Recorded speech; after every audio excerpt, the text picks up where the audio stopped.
बिस्मिल्लाहिर्रहमानिर्रहीम। In this video we will discuss the thyroid hormone mechanism. ठीक है, इसमें देखो कि जो थायराइड हार्मोन होता है बेसिकली लिपिड सोल्यूबल होता है, लिपिड बायलेयर को क्रॉस करता है। ठीक है, इंट्रा न्यूक्लियर थायराइड रिसेप्टर पे इसकी एक्टिवेशन होती है। ठीक हो गया। और फिर formation of the protein.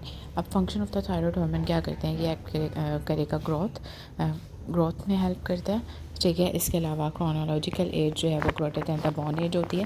CNS का CN की मैचुरेशन करता है, सॉरी मेटाबॉलिज्म करेंगे, इट्स मैचुरेशन।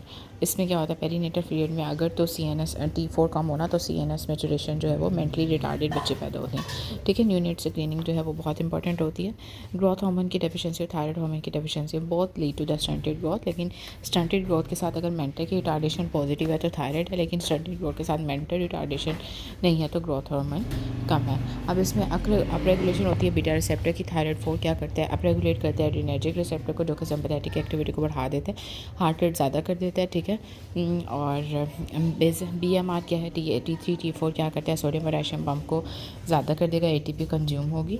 ठीक है, BMR ज़्यादा हो जाएगा। मेटाबॉलिक फंक्शन के अंदर कैटाबॉलिक हार्मोन जो है वो क्या करते हैं, ग्लाइकोजेनोलाइसिस करते हैं और ग्लूकोन्यूजेनेसिस करते हैं, जिसकी वजह से ब्लड ग्लूकोज लेवल हाई हो जाएगा। लाइपोलाइसिस के अंदर T4 क्या करता है, ये कोलेस्ट्रॉल को ज़्यादा करते हैं, LDL को ज़्यादा करते हैं और फैटी लीवर। प्रोटीन ब्रेकडाउन में मसल की वीकनेस हो जाती है और osteoporosis.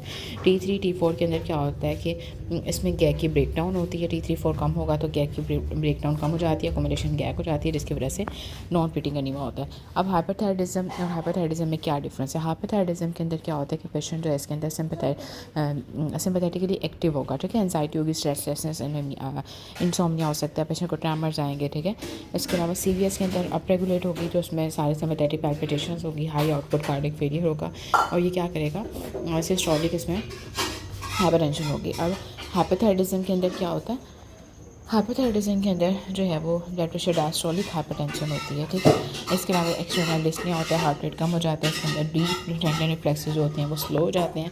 Why the systolic hypertension in the T4 increase and the diastolic hypertension in hypothyroidism में क्यों सिस्टोलिक ज़्यादा होता है और उसके अंदर क्यों जो है वो कम होता है।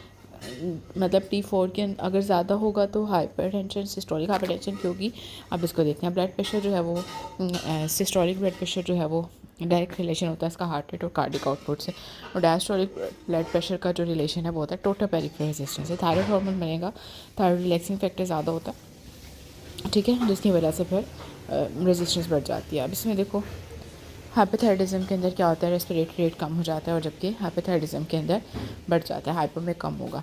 अब इसमें GIT है, वेट है, एपिटाइट जो है वो ज़्यादा हो जाती है, वेट कम हो जाता है, उसके हाइपो के अंदर वेट गेन होता है। रिप्रोडक्टिव के अंदर इसमें इनफर्टिलिटी, लिबिडो, मेंस्ट्रुएशन कम होती है, उसके अंदर भी वैसे है, लेकिन हाइपो के अंदर हैवी मेंस्ट्रुअल ब्लीड होती है। Weight loss with increase appetite है।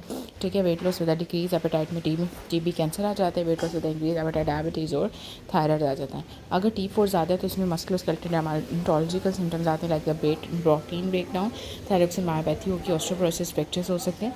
T4 कम होने की वजह से मायोपैथी होगी, मेक्सोडीमा होगा, ब्रिटल नेल्स मिलते हैं।